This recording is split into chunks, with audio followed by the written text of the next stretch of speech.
Malayalam online ക്ലാസ്സിലേക്ക് എല്ലാവർക്കും സ്വാഗതം. ഞാൻ നിങ്ങളുടെ മലയാളം അധ്യാപിക സരിത മാമാണ്.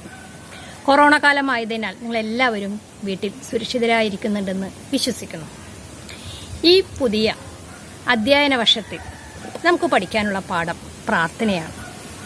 വിദ്യാധനം സർവധനാൽ പ്രധാനമെന്ന ശ്രീനാരായണ ഗുരുവിൻ്റെ മഹനീയമായ വാക്കുകൾ ഉച്ചരിച്ചുകൊണ്ടാണ് ഞാൻ ആദ്യ ക്ലാസ് ആരംഭിക്കുന്നത്.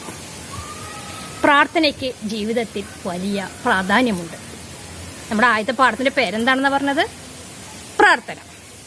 ഒരു ദിവസം ആരംഭിക്കുന്നത് തന്നെ പ്രാർത്ഥനയോടുകൂടിയാണ്. ഇത് പറഞ്ഞപ്പോൾ മാമിനെ ഓർമ്മ വരുന്നത് പന്തളം കേരളവർമ്മ എഴുതിയ ദിനചര്യ എന്ന് പറയുന്ന കവിതയിൽ ഒരു കാര്യം അദ്ദേഹം പറയുന്നുണ്ട്. ആ കവിത നമുക്ക് ഓർമ്മയിൽ വരുന്നുണ്ടോ? പുലരും മുമ്പുണരണം, ഉണർന്നാലെണീറ്റിരിക്കണം, ഇരുന്നാൽ കണ്ണടച്ചുള്ളിൽ പരദൈവത്തെയോർക്കണം. എന്താണ് പറയുന്നത്? നേരത്തെ എഴുന്നേൽക്കണം, എഴുന്നേറ്റ് കഴിഞ്ഞാൽ കിടക്കയിൽ ഇരുന്നു കൊണ്ട് തന്നെ ഈശ്വരനെ പ്രാർത്ഥിക്കണം. നിങ്ങളെല്ലാവരും പ്രാർത്ഥിക്കാറില്ലേ? പ്രാർത്ഥിച്ചുകൊണ്ടായിരിക്കണം നമ്മുടെ ഒരു ദിവസം ആരംഭിക്കേണ്ടത്. ഈ പ്രാർത്ഥന എന്ന് പറയുന്ന കവിത എഴുതിയതാരാണെന്ന് അറിയാമോ? ശ്രീനാരായണ ഗുരു മഹാദേവനാണ് ഈ കവിത എഴുതിയിട്ടുള്ളത്. ശ്രീനാരായണ ഗുരു എന്ന് പറഞ്ഞാൽ അദ്ദേഹത്തെ പറ്റി എല്ലാവരും കേട്ടിരിക്കാം. അദ്ദേഹത്തെ പറ്റി കുറച്ച് കാര്യങ്ങൾ ഞാൻ നിങ്ങൾക്ക് പങ്കുവയ്ക്കാം. ആരാണ് ശ്രീനാരായണ ഗുരു? അദ്ദേഹത്തിൻ്റെ ജീവിതകാലം എങ്ങനെയാണ്? അദ്ദേഹത്തിൻ്റെ വിദ്യാഭ്യാസം എങ്ങനെയാണ്? ഇങ്ങനെ അദ്ദേഹത്തെ പറ്റി കവിയെ നമുക്കൊന്ന് പരിചയപ്പെടാം. ശ്രീനാരായണ ഗുരു കേരള നവോത്ഥാന നായകന്മാരിൽ പ്രമുഖനാണ്. അദ്ദേഹത്തെ രണ്ടാം ബുദ്ധനെന്നും വിളിക്കുന്നുണ്ട്. തിരുവനന്തപുരത്തിനടുത്ത് ചെമ്പഴന്തിയിൽ സംസ്കൃത അധ്യാപകനായ മാടാശാന്റെയും കുട്ടിയമ്മയുടെയും മകനായി 1856 ഓഗസ്റ്റ് 20-നാണ് അദ്ദേഹം ജനിച്ചത്. നാണു എന്നാണ് അദ്ദേഹത്തെ കുട്ടിക്കാലത്ത് വിളിച്ചിരുന്നത്. അച്ഛനിൽ നിന്നാണ് പ്രാഥമിക വിദ്യാഭ്യാസം ആരംഭിക്കുന്നത്.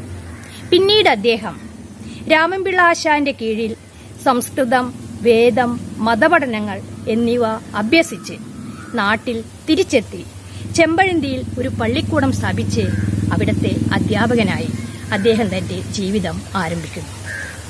കാളിയെയാണ് അദ്ദേഹം വിവാഹം ചെയ്യുന്നത്. കാളിയുടെ പേരിൽ അദ്ദേഹം ഒരു കൃതി എഴുതിയിട്ടുണ്ട്, കാളി മാല. ചട്ടമ്പി സ്വാമികളുമായി നല്ല സുഹൃത്ത് ബന്ധം ഉണ്ടായിരുന്നു. SNDP യോഗത്തിന്റെ ആദ്യ പ്രസിഡന്റായിരുന്നു ഇദ്ദേഹം. മഹാകവി കുമാരനാശാനുമായി അടുത്ത ബന്ധം ഉണ്ടായിരുന്നു. ദൈവദശകം, ആശ്രമം, കാളിമാല എന്നിവ അദ്ദേഹത്തിന്റെ പ്രധാന കൃതികളാണ്.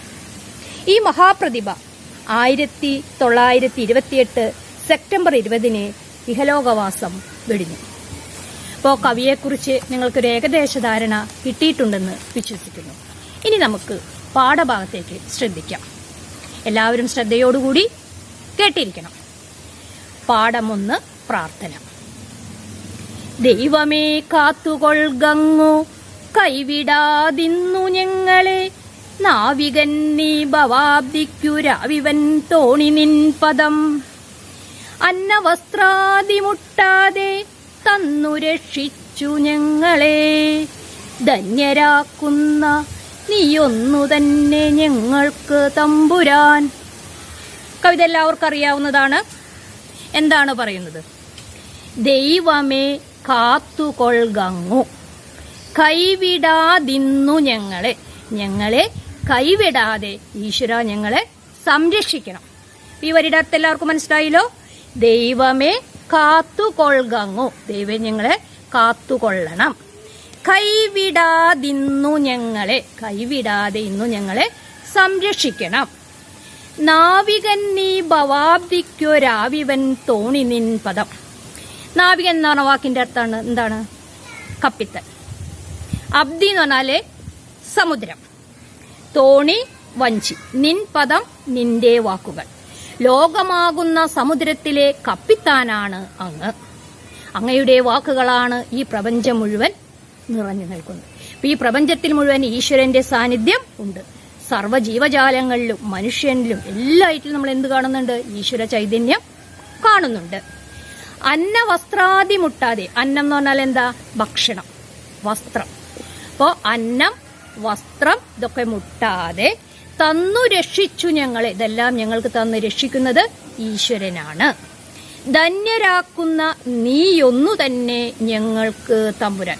ഇതെല്ലാം ഞങ്ങൾക്ക് തന്നു സംരക്ഷിക്കുന്ന അങ്ങ് തന്നെയാണ് ഞങ്ങൾക്ക് തമ്പുരാനായിട്ടുള്ളത്. അപ്പൊ ഈശ്വര സാന്നിധ്യമാണ് ഈ ഭൂമിയിൽ മുഴുവൻ നിലനിൽക്കുന്നത്. അപ്പോൾ ഈശ്വര ചൈതന്യമുള്ള മക്കളായിട്ട് വളരണം എന്നാണ് ഈ പാഠഭാഗത്ത് ഗുരുദേവൻ നമ്മളോട് പറയുന്നത്. അപ്പൊ പാഠഭാഗം എല്ലാവർക്കും മനസ്സിലായല്ലോ. അപ്പൊ ഈ പാഠഭാഗം ആരാണ് എഴുതിയിരിക്കുന്നത്? ശ്രീനാരായണ ഗുരു. നമ്മുടെ പാഠത്തിന്റെ പേരെന്താണ്? പ്രാർത്ഥന. ഏത് കൃതിയിൽ നിന്നെടുത്തിട്ടുള്ളതാണ്? ദൈവ ദശകം.